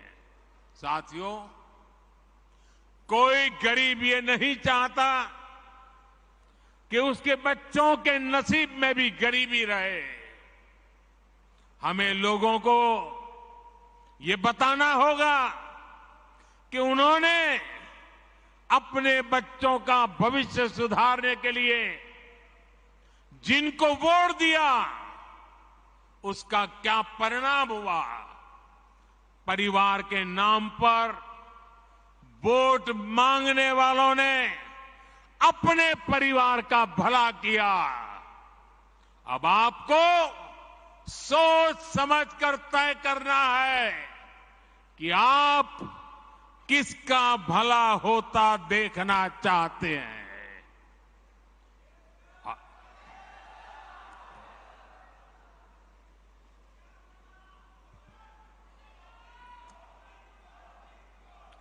आपको गांधी परिवार के बेटे बेटी का विकास करना हो तो फिर कांग्रेस को वोट दीजिए। आपको मुलायम सिंह जी के बेटे का भला करना है तो फिर समाजवादी पार्टी को वोट दीजिए। अगर आप लालू परिवार के बेटे बेटियों को उनका भला करना चाहते हो तो आरजेडी को वोट दीजिए। आपको शरद पवार जी की बेटी का भला करना हो तो आप एनसीपी को वोट दीजिए। आपको अब्दुल्ला परिवार के बेटे का भला करना हो तो आप नेशनल कॉन्फ्रेंस को वोट दीजिए। आपको करुणानिधि जी के बेटे बेटियों पोते पोतियों का भला करना हो तो डीएमके को वोट दीजिए। आपको के चंद्रशेखर राव की बेटी का भला करना हो तो आप बीआरएस को वोट दीजिए। लेकिन मेरी बात ध्यान से सुनिएगा।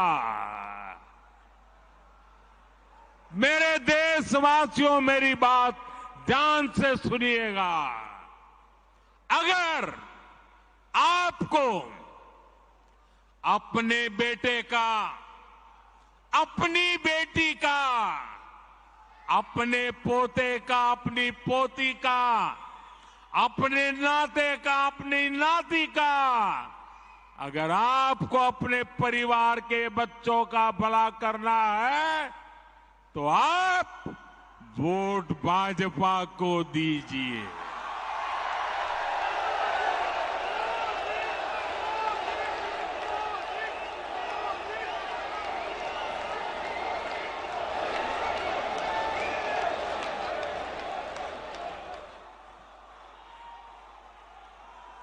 क्षमा करना दोस्तों, मेरा जवाब जरा लंबा हो गया, लेकिन और एक सवाल पर हम चलते हैं आगे। कौन सवाल है अब? अगला प्रश्न सभागृह में राजस्थान राज्य से पधारे कार्यकर्ता श्री रचित कछवा। सादर वंदे विश्व नायक जी।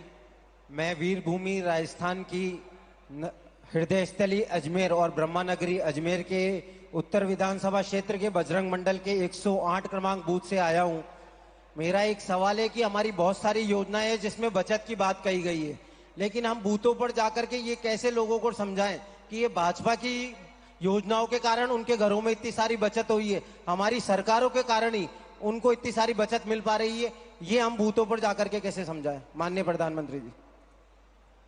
ये बहुत ही अच्छा सवाल आपने पूछा है। ये मेरे सभी जो वीसी पर भी कार्यकर्ता बैठे हैं उनको भी ये जवाब बहुत काम आएगा, आप लोगों को भी बहुत काम आएगा, और इसलिए मैं इस सवाल को थोड़ा ढंग से समझाना चाहता हूं आपको।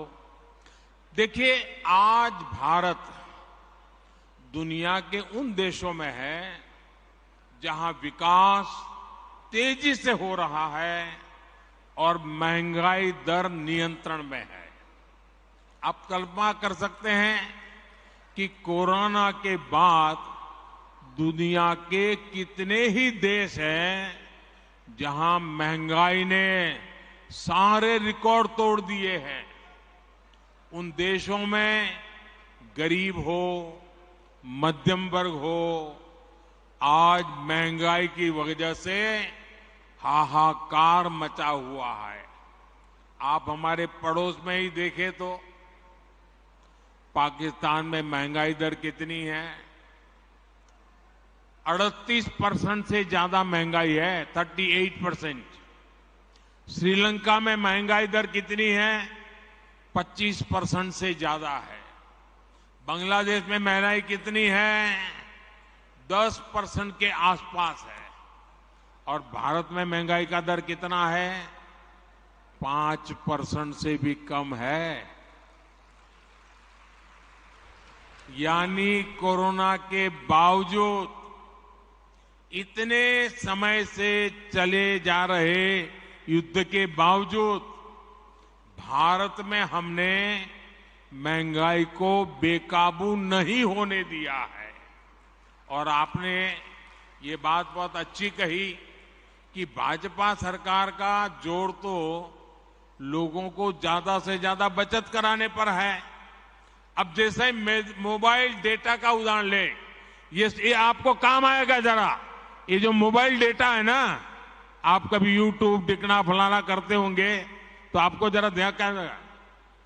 आज हर भारतीय हर महीने करीब एवरेज करीब 20 जीबी डेटा इस्तेमाल करता है। आप मोबाइल फोन का उपयोग करते हैं, 20 जीबी डेटा। अगर 2014 से पहले जब हमारे देश में कांग्रेस की सरकार थी, उस समय 1 जीबी डेटा अगर आप उपयोग करते थे तो उसकी कीमत लगती थी 300 रुपया, करीब 300 रुपया। उस हिसाब से अगर आज आप देखते तो आपका मोबाइल का बिल हर महीने कम से कम 6,000 रुपया महीने आता। अगर 2014 वाली कांग्रेस की सरकार के हिसाब से देखें तो आज मोबाइल का फोन एवरेज आपका 6,000 रुपया आता। लेकिन भाजपा सरकार ने डेटा को गरीब के लिए बिल्कुल सस्ता कर दिया है। इसलिए अब आपका मोबाइल 20 जीबी डेटा के लिए उसको कितना देना पड़ता है? मुश्किल से 200-300 रुपया देना पड़ता है। मतलब कि आपका करीब 5,000 रुपया हर महीने बच रहा है। जिसके भी पास मोबाइल है करीब 5,000 रुपया बच रहा है। आप गांव के लोगों को समझा सकते हैं कि मोदी सरकार होने का मतलब क्या होता है। एक और उदाहरण देता हूं मैं आपको, एलईडी बल्ब का। जब कांग्रेस के समय के ये जो लट्टू होते हैं ना, ये एलईडी बल्ब 300-400 रुपये में बिकता था। 300-400 रुपया। आज बीजेपी सरकार में एलईडी बल्ब की कीमत हो गई 50-60 रुपया। कहां 300-400 और कहां 50-60। और बीते वर्षों में जो करीब 40 करोड़ सस्ते एलईडी बल्ब दिए गए, उसकी वजह से गरीब और मध्यम वर्ग का हर साल जो बिजली का बिल था वो करीब 20,000 करोड़ रुपया कम हुआ है। ये 20,000 करोड़ रुपया लोगों के जेब में कहीं न कहीं बचा है। किसी का 100, किसी का 200, किसी का 500। आपने प्रधानमंत्री भारतीय जन औषधि परियोजना यानी पीएम बीजेपी के बारे में भी सुना होगा। आप दवाई की दुकानें, जन औषधि दुकानें देखा होगा आपने। आप पोलिंग बूथ में जाइए ना, लोगों को जरूर है जन औषधि दुकान वाला जरूर बताना। आज जन औषधि के स्टोर में उत्तम से उत्तम प्रकार की दवाई सस्ते से सस्ते में मिलती है। इस स्टोर की वजह से गरीब का करीब 20,000 करोड़ रुपया बचा है। अगर एक परिवार में 60, 70, 80 साल के बुजुर्ग है और डायबिटीज है, अगर उनको महीने में 2,000 की दवा लगती है तो जन औषधि केंद्र में 100-150 रुपये में दवाई मिल जाती है और उनका महीना भर निकल जाता है। ये लोगों का पैसा बचाने का भाजपा का ये तरीका है। दोस्तों, आपके बूथ में ऐसे भी बहुत लोग होंगे जिन्होंने आयुष्मान भारत योजना का लाभ लिया है। आयुष्मान भारत योजना से गरीबों को अस्पताल में 5 लाख रुपए तक के मुफ्त इलाज की सुविधा मिलती है। इस योजना की वजह से करीब 5 करोड़ लोगों ने अस्पताल में भर्ती होने के बाद अपना इलाज कराया और 1 पैसे का खर्च नहीं हुआ है। अगर आयुष्मान भारत योजना नहीं होती तो इन गरीबों को अपने इलाज में 80,000 करोड़ रुपए से ज्यादा खर्च करना पड़ता। अभी 80,000 करोड़ बचा कि नहीं बचा? ये गरीब का भला हुआ कि नहीं हुआ? ये मध्यम वर्ग के परिवार का भला हुआ कि नहीं हुआ? साथियों, गरीबों की सेवा का ये भाव, गरीब की जेब की चिंता, भाजपा हर पल उनकी मदद में खड़ा रहता है और यही भाजपा की पहचान है। लेकिन विपक्ष की पार्टियां कैसे गरीब और मध्यम वर्ग की जेब काट रही है, ये भी देश के लोगों को बताना चाहता हूं। ये विपक्षी लोग पेट्रोल की कीमतों पर बहुत हाय तौबा मचाते हैं। देश के लोगों को राहत देने के लिए केंद्र सरकार ने 2 साल में 2 बार एक्साइज ड्यूटी कम की है। लेकिन ज्यादातर राज्यों में जहां बीजेपी सरकार नहीं है, वहां इन राजनीतिक दलों ने इस कटौती का लाभ जनता में ट्रांसफर नहीं किया है। इन राज्यों ने अपने स्टेट का वेट बढ़ाकर जनता से वसूली का अभियान चालू रखा है। आज यूपी, गुजरात, हरियाणा, उत्तराखंड, जहां भाजपा सरकार है ना, वहां पेट्रोल की कीमत 100 रुपये से कम है। लेकिन बिहार में पेट्रोल 107 रुपया, राजस्थान में 108, तेलंगाना में 109, केरला में 110। क्यों भाई? इन राज्यों में जिन दलों की सरकारें हैं वो जनता के साथ, गरीब और मध्यम वर्ग के साथ विश्वासघात कर रहे हैं। साथियों, इन राज्यों के बूथ कार्यकर्ताओं को ये सच्चाई अपने बूथ के लोगों के सामने बार बार उजागर करनी चाहिए। पेट्रोल स्टेशन पे जाके खड़े होकर पर्चे बांटने चाहिए। देखिए, गुजरात में इतने मिलता है, यूपी में इतने में मिलता है, भाजपा राज्य में इतने मिलता है, ये केरल में इतने में मिलता है, तेलंगाना में इतने में मिलता है, बिहार में इतने में मिलता है। तो लोग चौंक जाएंगे क्या हो रहा है। और इसलिए चीजों की जानकारियों के साथ आप जितना बताएंगे, उतनी आपकी सच्चाई पर लोगों का विश्वास बढ़ेगा भाइयों। आइए एक और सवाल के लिए आगे बढ़ते हैं।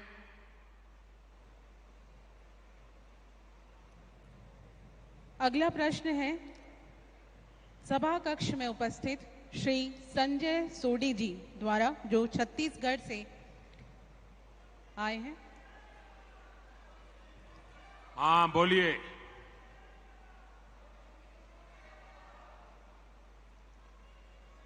हाँ बताइए बताइए। आपका माइक नहीं चल रहा है।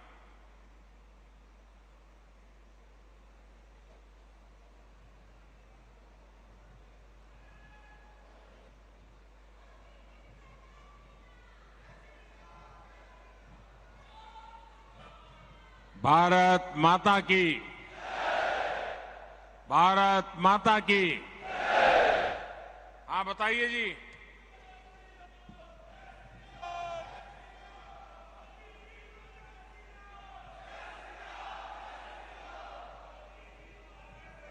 जय श्री राम।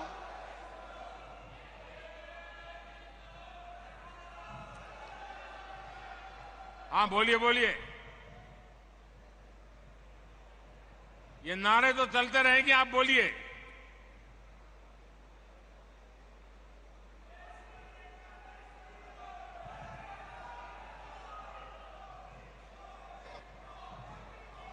आप शांत रहिए, उनकी आवाज आ रही है, जरा शांत रहिए आप। हाँ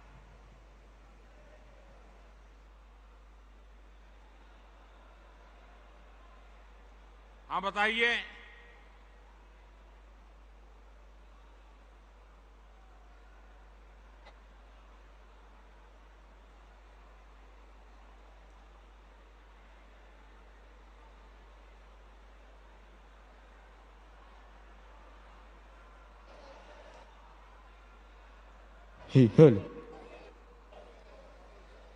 हाँ हाँ सुनाई दे रहा है, बताइए क्या हो रहा है। हाँ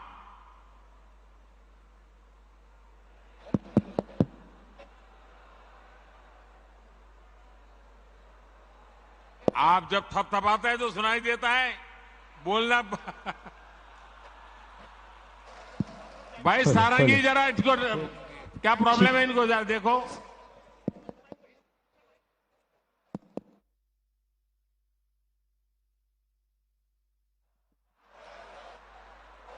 माइक। माननीय प्रधानमंत्री जी,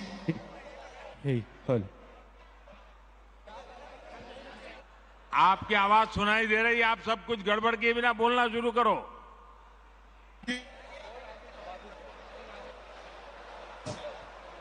हेलो माननीय प्रधानमंत्री जी, mic problem. Mic.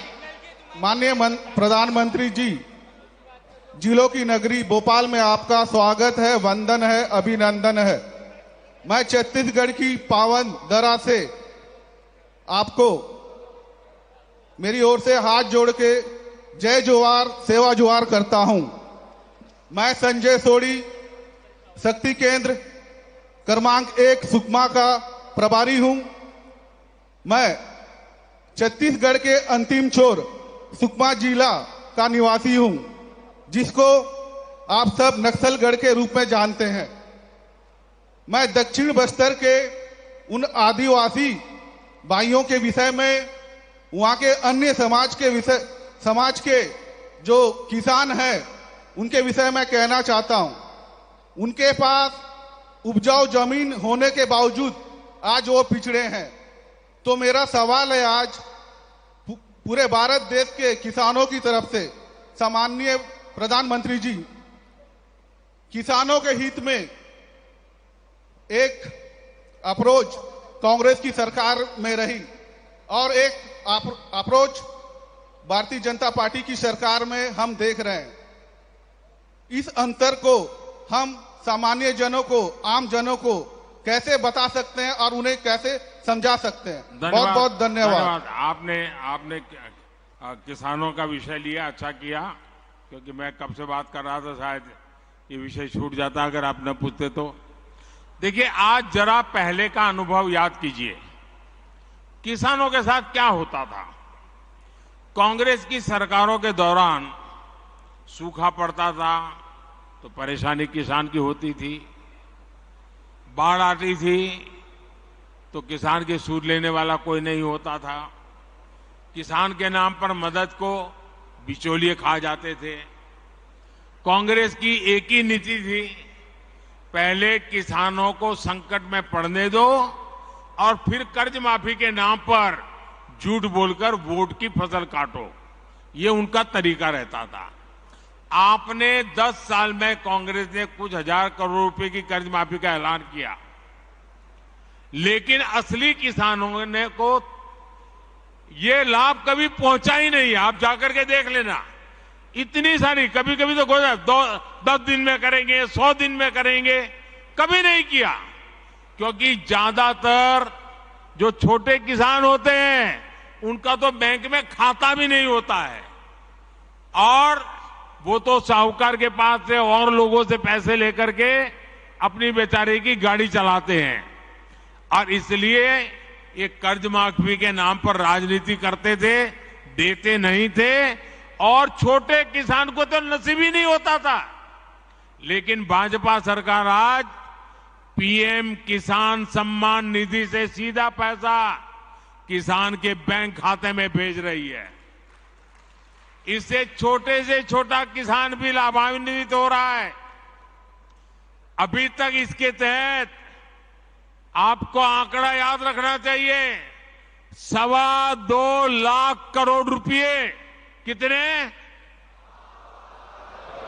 2.25 lakh crore रुपए। कितने?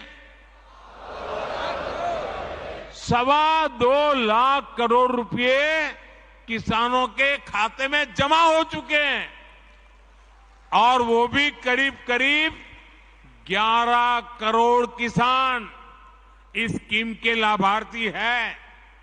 साथियों, भाजपा की सरकार ने किसानों पर महंगे यूरिया, महंगे फर्टिलाइजर का बोझ भी नहीं पड़ने दिया।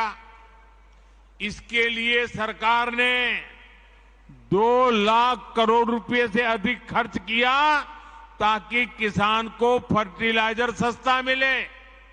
आप में जरा आंकड़े याद रखना, आज अमेरिका में यूरिया की अगर 50 किलो की बैग है तो कीमत है 3,000 रुपये। ब्राजील में उसी बोरे की कीमत है 3,500 रुपये। चीन में इसकी कीमत है 2,100 रुपये। हमारे पड़ोस में बांग्लादेश में कीमत है 700 रुपये। पाकिस्तान में है 800 रुपये। लेकिन भारत के किसानों को वही यूरिया सिर्फ 270 रुपये के भी कम कीमत में मिल रहा है, क्योंकि भारत सरकार वो बोझ उठा रही है। देखिए, मैं आपको श्री अन्न यानी मिलेट्स के भी बात दोहराऊंगा। अभी मैं मिस्र में था तो वहां मिलेट्स की काफी चर्चा हुई। वहां के लोगों को गेहूं बाहर से मंगाना पड़ता है। मैंने उन्हें भारत के मिलेट्स यानी मोटे अनाज के बारे में बताया। भारत के करीब 2.5 करोड़ से ऐसे किसान हैं जो मिलेट्स की, मोटे अनाज की खेती करते हैं। वे कम पानी में विपरीत परिस्थितियों में भी मिलेट्स पैदा करते हैं। मिलेट्स की सबसे बड़ी ताकत ये होती है कि वो सुपर फूड होता है। दूसरा, ये पर्यावरण को नुकसान नहीं पहुंचाता है। मिलेट्स की ये खूबियां मैंने उन्हें बताई। श्री अन्न अभियान का मुख्य उद्देश्य हमारे छोटे किसान को ताकत देने का ही है। ऐसे में भाजपा के कार्यकर्ता को भी सोचना चाहिए कि श्री अन्न को बढ़ावा देने के लिए हर संभव प्रयास करें। साथियों, मैंने आपसे काफी समय लिया है और देश भर में देख रहा हूं, टीवी पे लाखों कार्यकर्ता वहां बैठे हुए नजर आ रहे हैं। आज हम गर्व से कह सकते हैं कि भारत 9 वर्षों में 10वें नंबर की अर्थव्यवस्था से 5वें नंबर की आर्थिक ताकत बन गया है। लेकिन इसका मतलब क्या है? इसका अर्थ यही है कि बीते 9 वर्षों में भारत और भारतीयों की कमाई बढ़ी है, समृद्धि में हिस्सेदारी बढ़ी है। आज जब हमारा निर्यात रिकॉर्ड स्तर पर है तो उसका लाभ किसानों को भी होता है और रोजगार निर्माण पर भी होता है। आज जब हमारी फैक्ट्रियां, हमारे उद्योग रिकॉर्ड उत्पादन करते हैं, जब रिकॉर्ड विदेशी निवेश आता है तो उसका लाभ भी सबसे अधिक हमारे युवाओं को होता है। ये समय, ये कालखंड भारत के युवा बेटे बेटियों का है। पिछले 9 वर्ष भारत के आत्मविश्वास को लौटाने के थे। अब आजादी का अमृत काल अमृत पीढ़ी के संकल्पों की सिद्धि का है। साथियों, बीजेपी के सुशासन का एक ही मंत्र है। ये मंत्र देश की कमाई का विस्तार कर उस समृद्धि का लाभ हर भारतीय तक पहुंचाने का है। भाजपा एक तरफ देश के संसाधन बढ़ाने की नीति पर चलती है, देश की तरफ हर लाभार्थी तक पहुंचने का ईमानदार प्रयास करती है। इसलिए पिछले 9 वर्षों में देश में लाभार्थियों का एक बड़ा वर्ग तैयार हुआ है। जो पहले वंचित था उसे अब वरीयता मिल रही है। यही तो सच्चा सामाजिक न्याय है, जिसकी कामना पूज्य बापू से लेकर डॉक्टर अंबेडकर और लोहिया जी तक हर महापुरुष ने की थी। हमें इसी रास्ते पर आगे बढ़ना है और हमें बीजेपी का कार्यकर्ता होने के नाते एक और बात को ध्यान रखना है। सीट चाहे कोई भी हो, उम्मीदवार चाहे कोई भी हो, हमारा उम्मीदवार एक ही है। हमारा उम्मीदवार एक ही है और वो उम्मीदवार है कमल। कमल ही हमारा उम्मीदवार है। हमें हर घर कमल से बड़ा कुछ नहीं है। हमारे लिए कमल ही सब कुछ है। जनता को ये भी लगे कि जहां कमल है वहीं पर उसकी समस्याओं का समाधान है। इसलिए हमें कमल के निशान के साथ अपनी पहचान बढ़ानी है। हमें गर्व से कमल के निशान को अपने सीने पर लेकर चलना है। हम अक्सर देखते हैं कि सिर्फ चुनाव के दौरान ही कमल के निशान को बैनर तख्तियों में छपवाया जाता है, लेकिन अब हमें कमल के निशान को हर जगह, हर कार्यक्रम में प्रमुखता देनी चाहिए। हमें यह भी देखना है कि कमल से जो जुड़ा है उसकी पहचान सेवा से हो, समाज का हित करने वाले की हो। आज जो यहां से 2,500 से ज्यादा कार्यकर्ता हमारे विस्तारक अलग अलग राज्यों में जा रहे हैं, उन्हें भी इसी का विशेष ध्यान रखना है। ये अभियान आपके लिए एक तपस्या से कम नहीं है। जिस गांव में आप जाएं, वहां के लोगों के साथ, समाज के साथ उन्हीं की तरह जीवन जिए, ना अलग रहें और ना ही अलग दिखें, और अपने आत्मीय संबंध गांव के लोगों से ऐसे बनाएं कि वो आपकी वापसी के लिए आपसे आग्रह करते रहें। जाने के बाद भी आपका संपर्क बना रहना चाहिए, चिट्ठी चपाती चलती रहनी चाहिए। साथियों, मैं आज देश के प्रबुद्ध मतदाता का भी फिर से आभार व्यक्त करना चाहता हूं।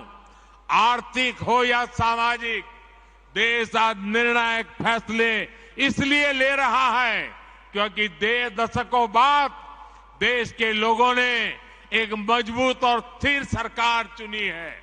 आज पूरी दुनिया में भारत को लेकर इतनी पॉजिटिविटी इसलिए है क्योंकि यहां एक मजबूत सरकार है।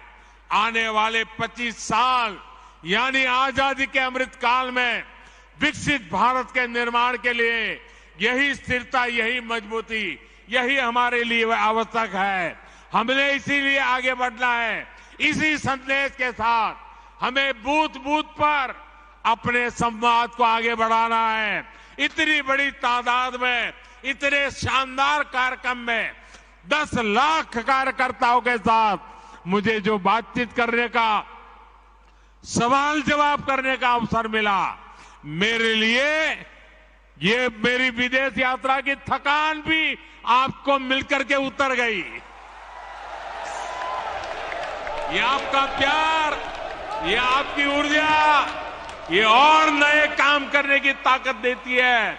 मैं फिर एक बार आपको बहुत बहुत बधाई देता हूं, बहुत बहुत शुभकामनाएं देता हूं। मेरे साथ जोर से बोलिए, भारत माता की, भारत माता की, भारत माता की, वंदे वंदे वंदे वंदे वंदे वंदे वंदे वंदे वंदे